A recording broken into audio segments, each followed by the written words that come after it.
Hello, welcome back to my channel. My name is Lucy and I share videos on the topic of long COVID, chronic fatigue syndrome and mind-body approaches that can be helpful with those conditions.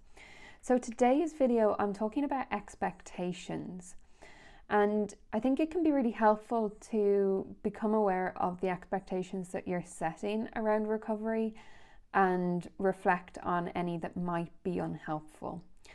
So I'm not a medical professional. This isn't medical or mental health advice. I'm just sharing my own perspective and things that have helped me with my recovery. In terms of expectations, I think it's really common that we can have expectations that we're not really even thinking about on a day-to-day basis, that are unrealistic or that are causing us stress or making us feel under pressure. And so some of the common expectations that we might have when we're recovering would be the expectation that we will get better quickly and potentially putting a time on when that might be.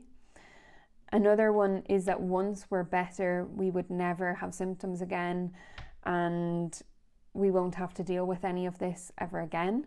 The third expectation is that maybe an underlying expectation that we won't get better and that we're not going to reach full recovery, that maybe we'll get a bit better but we won't fully recover. And fourthly, the expectation that things will be easy once you're better, and once you have energy and your symptoms reduce, that things will all be easy. And I'm going to talk about these in terms of realistic expectations. And of course, it's good to be optimistic and hopeful and not be thinking about predicting things to be bad or difficult.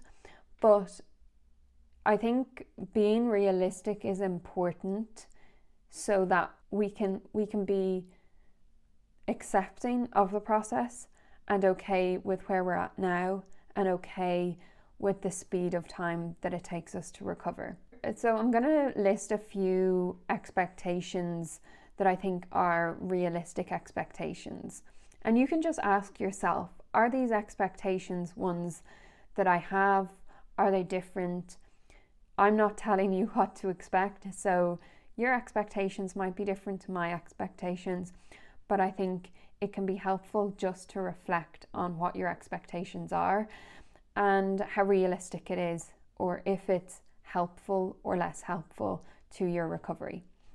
So the first expectation is that recovery might take time. So for some people it might be quick, and that's great. But if you've seen other people recover really quickly and that hasn't been you, just know that it is okay. It doesn't mean you're not going to recover. It doesn't mean that you're not going to recover fully. Different people have different timelines and different people need to learn different things or manage different things as they recover. And so I'm not saying everyone should expect it will take a really long time.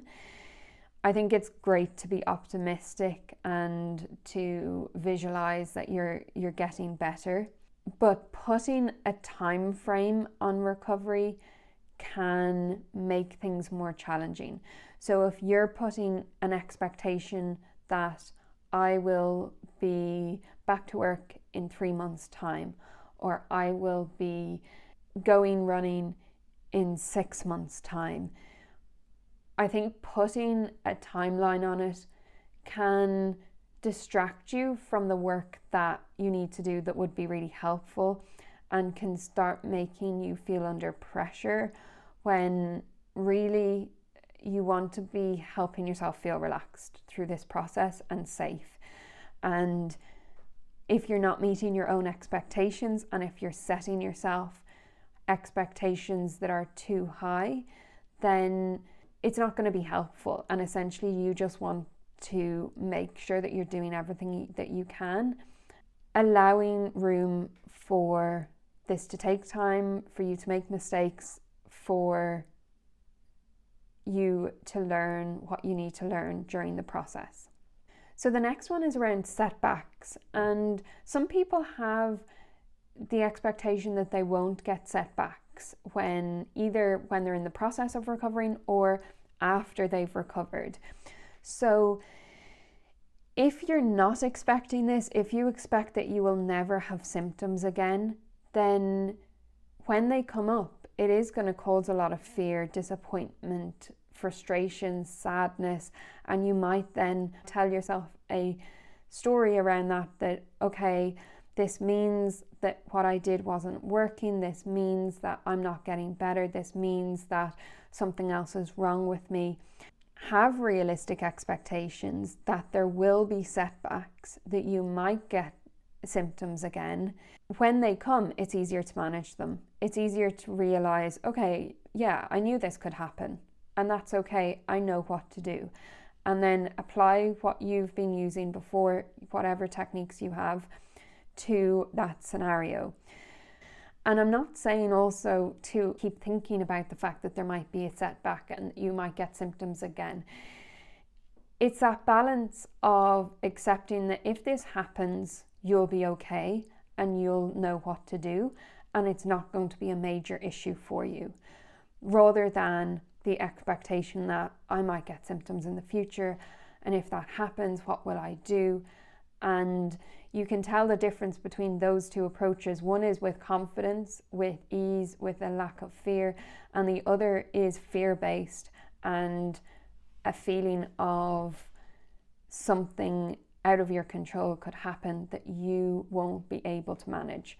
So it's important to think about how you are predicting what could happen in the future and how you might be able to manage that.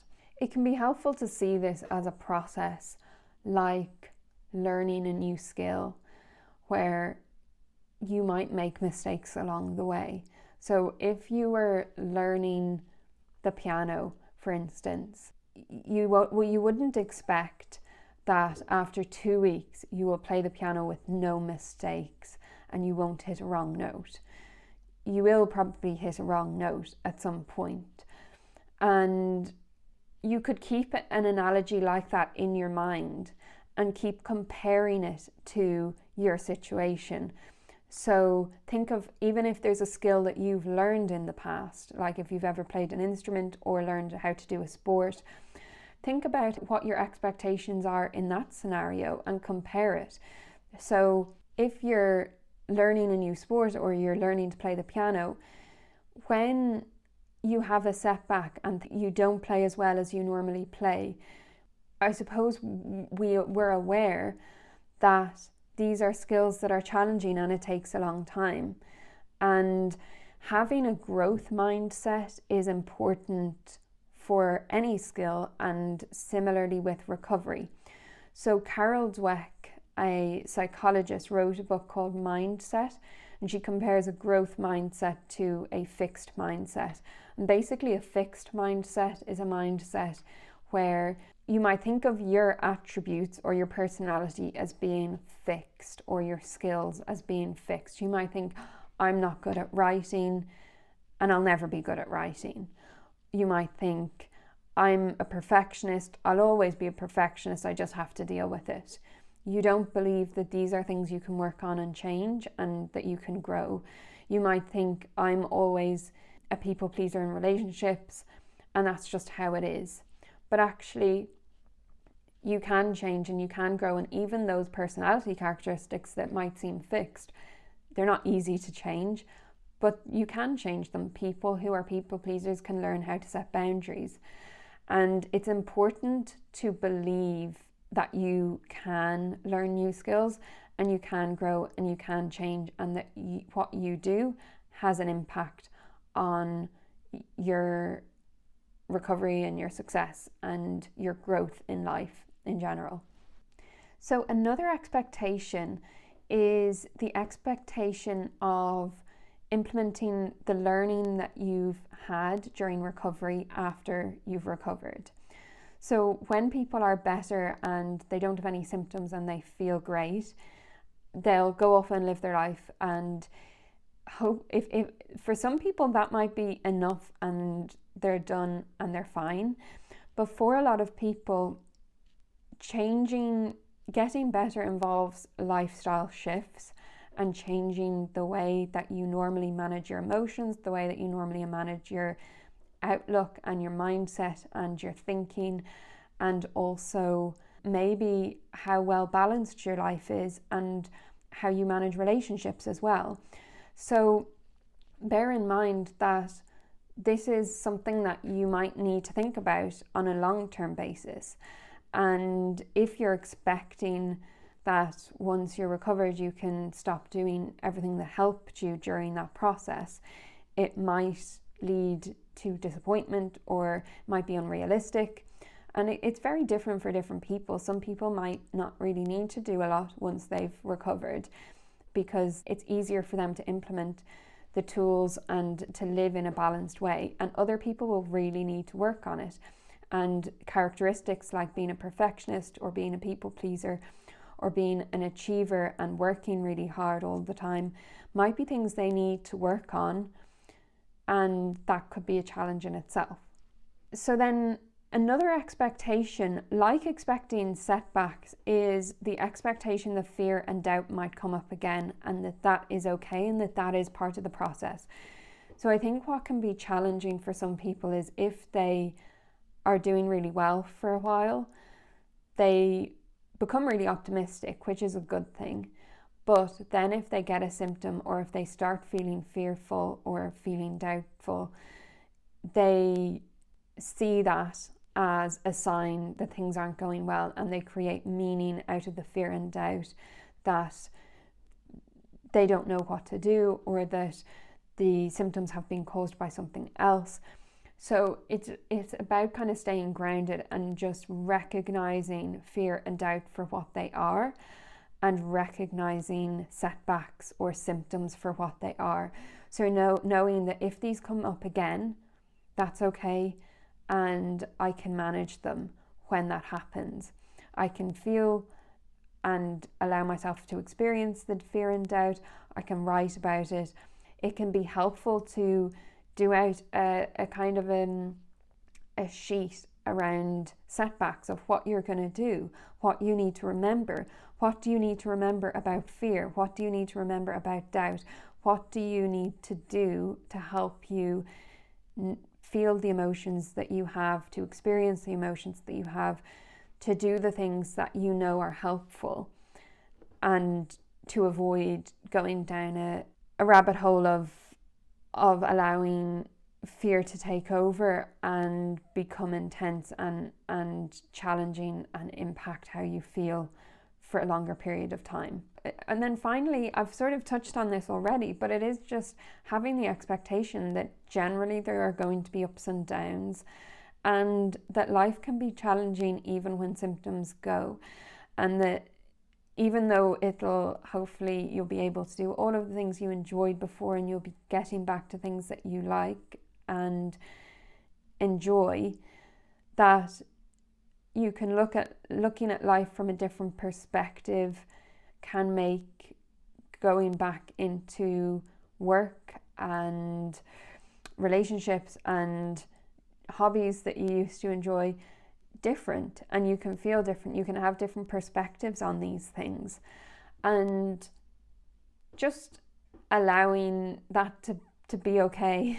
That, you know, you can't if you're expecting to just go back into life and for everything to be the exact same as where you left off before you got unwell,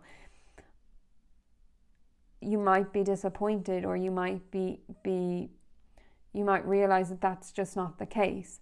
And quite a few people I've talked to have spoken about this challenge around getting back into living in a normal way, and how things do feel different, and how maybe they're less able to ignore gut feelings that they used to ignore before they were unwell, or that personality characteristics that they had before they were unwell are coming up and showing up again and becoming a challenge, where maybe their achiever trait or their perfectionism or their people pleasing is still something they need to work on. So again, it's just coming back to that idea that this is a process for the long run, and that it can take time, but just that's okay, and that recovering in a holistic way, where you're really thinking about all of these different aspects, can mean that you're in a much better place to deal with any setbacks in the future, or that you will lead a happier life, or that you will lead a more balanced life in future. So let me know if there's any expectations that I left out, that I didn't mention, that you think are important to add in. And if there's any particular topics that you'd like me to talk about, again, put that in a comment below.